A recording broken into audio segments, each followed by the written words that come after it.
The river doesn't change much out here in Harlan County, Kentucky.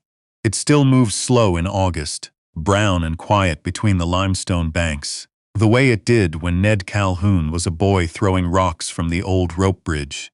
He used to think if he threw far enough, he could reach the other side of everything wrong in his life. He was 63 years old now, and he still hadn't figured out how far that was. The day they let him out of the lease agreement on the duplex in Lexington, the landlord didn't even come to the door, just slid a folded envelope under it with the word "vacat" printed at the top. Ned stood there in his kitchen, the one with the rust stain around the drain, and the window that never sealed right, and he read the letter twice. Then he folded it and put it in his shirt pocket, the way his father used to fold things he didn't want to deal with just yet. He had $42 and a 2003 Ford pickup that needed a new alternator and a dog named Hatch. Hatch was a 7-year-old Rottweiler mix with one torn ear and a scar along his left jaw from a tangle with a fence post out at Fort Campbell. He'd been Ned's dog since Afghanistan, or close enough to it.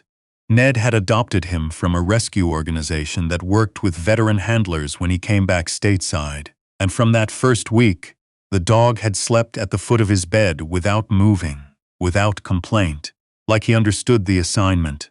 Ned didn't have much else he could say that about. His daughter lived in Nashville. She called every few weeks, and the conversations were the kind where both people say the right things and feel worse afterward. His son-in-law was a good man who fixed motorcycles and coached youth baseball, and had never once said anything unkind to Ned, which somehow made things harder. They had 2 kids. Ned kept their school photos on the refrigerator with a magnet shaped like a horseshoe. When the refrigerator went with the apartment, he folded the photos and put them in his shirt pocket too. The drive to Harlan County took almost 4 hours because Ned stopped twice.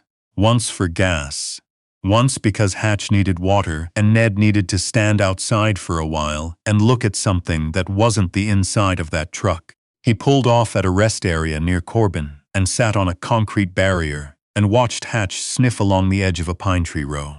The dog moved slow and deliberate, nose down, tail low but not unhappy. He circled to Ned after a few minutes and sat beside his leg without being asked. Ned put his hand on the dog's head. "We're going to my father's place," he said. "I haven't been there in a long time." Hatch looked out at the highway. Ned's father, Walt Calhoun, had died 11 years ago. The house had sat empty since. It was a 2-story farmhouse on 3 acres outside Harlan. Not much to look at from the road. White paint gone gray, a tin roof that collected leaves, a front porch where his father used to sit in a metal lawn chair and listen to the Cardinals on a transistor radio. Inside, it smelled like closed rooms and old calendars. Nobody had contested the property. It sat under Ned's name on paper, and he'd paid the county taxes every year, and that was the extent of their relationship. He hadn't let himself think too hard about why he'd never gone back. When the truck turned off Route 38 onto the gravel lane, Hatch stood up on the seat and pressed his nose to the window glass. The lane was overgrown on both sides, sumac and blackberry bramble reaching in from the ditch, and the truck moved through it slowly, branches ticking against the doors. The house came into view around the last bend. It was smaller than he remembered. Most things are. He sat in the driveway for a long time before he got out. Hatch waited.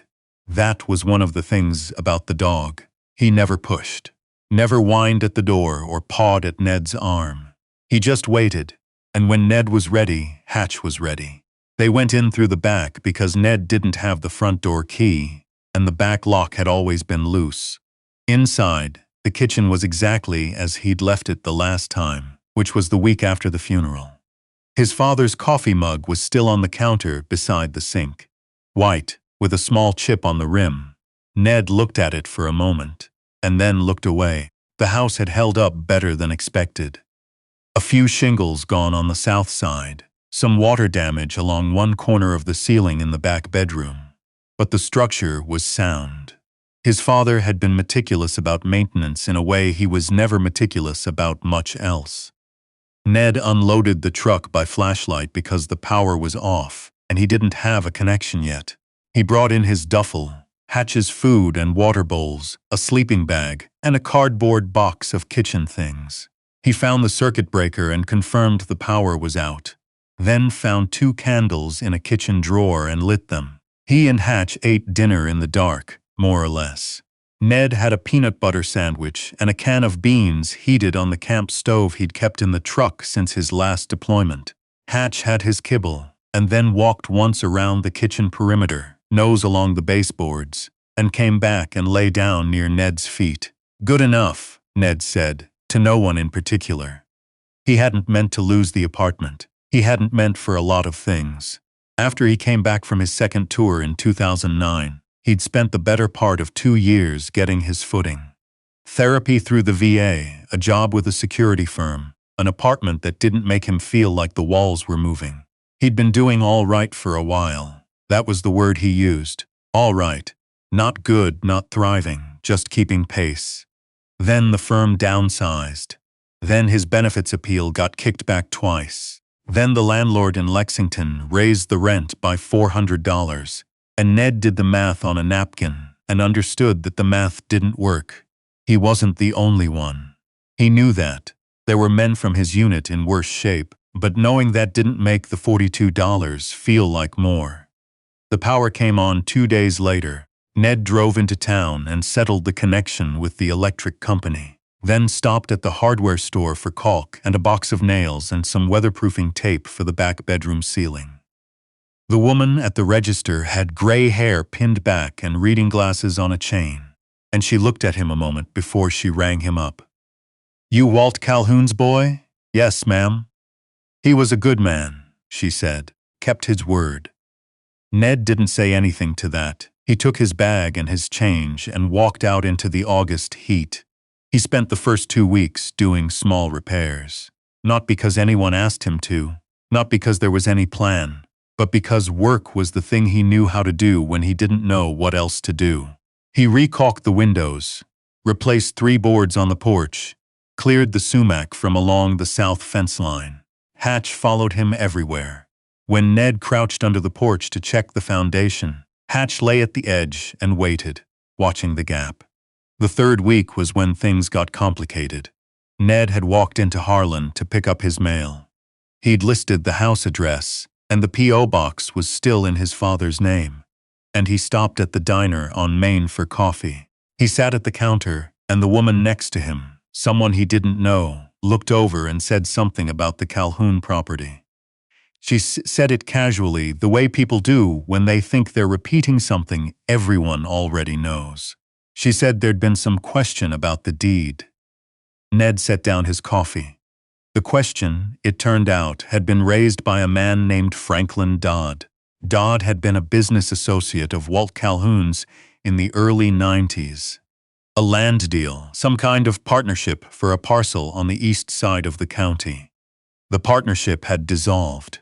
Ned didn't know the details because his father hadn't talked about it, and Ned had been stationed overseas when whatever happened happened. But Dodd was still in town, still carrying a version of the story, and the version he carried had Walt Calhoun as the man who cheated him. Ned heard the story from 3 different people in the same week. Each time it was a little different, but the shape of it stayed the same. Walt Calhoun had taken something that wasn't his, and he'd left Franklin Dodd holding a debt that wasn't his to hold. Ned didn't say anything when people told him this. He listened, and he nodded, and he drove back to the house and sat on the porch in his father's lawn chair and thought about it until the light went out of the sky. He didn't know what to believe. He'd been gone a long time. He and his father had not been close in the ways that counted. They'd loved each other. He was reasonably sure of that, but they hadn't talked much about the things that mattered, and now there was no way to ask. Hatch sat beside the chair and put his head on Ned's knee. "I know," Ned said. "The trouble with a story, once it's out, is that it travels faster than the truth." By September, people Ned had never met were treating him with a kind of careful distance, the kind you give someone whose character is under question. The hardware store woman was still polite, but 2 of the men his father had known from the church had stopped returning his nods when they passed him on the street. The county clerk, when Ned went in about a property matter, was professionally correct in a way that felt like a warning. Ned had spent 22 years in the army. He had done things he was not asked to talk about, in places people didn't want to name, for a country that mostly didn't think about him unless there was a holiday. He was not a man who frightened easily, but being looked at like you might be something rotten, that was a different kind of hard. That sat between your ribs and worked on you when you were trying to sleep. Franklin Dodd never approached him directly. He didn't have to. When you've been telling a story long enough, you don't need to be in the room for it to do its work. Ned started going through his father's papers in October. He'd been avoiding it. There were 2 cardboard boxes in the hall closet and a metal filing cabinet in the back bedroom, and he knew that opening them meant deciding to understand his father's life in a way he hadn't been prepared to do. But the talk in town had gotten specific enough that he needed to know. The filing cabinet was organized the way his father did everything, obsessively, silently, in a way that only made sense to him. Folders labeled by year, going back to 1971. Ned worked through them slowly, spread across the kitchen table, Hatch sleeping under the table near his feet. He found the land deal records in a folder marked 1994. Contracts, correspondence, copies of payments. His father's handwriting on the margins of some of the pages, short notes, no punctuation, the kind of shorthand a man uses when he's writing for himself. He sat with those papers for a long time. He didn't have a legal background. He didn't know what half the terminology meant. But he could read, and he could follow the sequence of dates, and what he read didn't match what he'd been hearing. The partnership between Walt Calhoun and Franklin Dodd had ended because Dodd had pulled his capital out early. According to the papers, Dodd had done this without notice, which had left Walt holding obligations for a parcel neither of them could finance alone. Walt had eventually settled those obligations himself, not because he owed them, because they were attached to his name, and he wasn't the kind of man to let something attached to his name go bad. He'd paid Dodd's share, and he'd never said a word about it. Ned sat back in the chair. He thought about his father's hands, which had always been very clean for a man who worked as much as he did. He thought about a particular Sunday when Ned was maybe 12, when a neighbor had come to the door with something he owed and Walt had told him to keep it, that they were square, and the neighbor had gone away, and Walt had gone back to his newspaper without explaining to Ned why he'd done it. He'd just done it. Ned looked at the papers on the table. He looked at Hatch, still sleeping. "Dad," he said quietly, to the empty kitchen. "Why didn't you say anything?" But he already knew the answer to that, too. It was Hatch who found the box. Ned had known, in a vague way, that there was a crawl space under the back section of the house, accessible through a hatch in the floor of the rear bedroom closet. He'd looked at it once, and decided it was a job for later. In mid-October, after 3 days of rain that had been seeping through somewhere he couldn't quite locate, he finally pulled back the closet floor panel and dropped down with a flashlight to check the foundation joists for water damage. Hatch stood at the opening and whined. "Stay," Ned said. "It's fine." The crawl space was low. He had to move on his elbows. He swept the flashlight along the joists, checked the sill plates, and was working his way back toward the opening when the light caught something that didn't belong.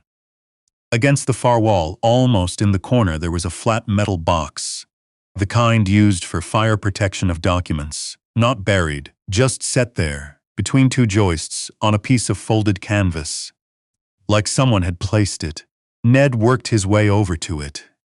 The box wasn't locked. He pulled it toward him and opened the lid there in the crawl space, lying on his side with the flashlight wedged under his arm. Inside there were papers, but there was also a sealed envelope.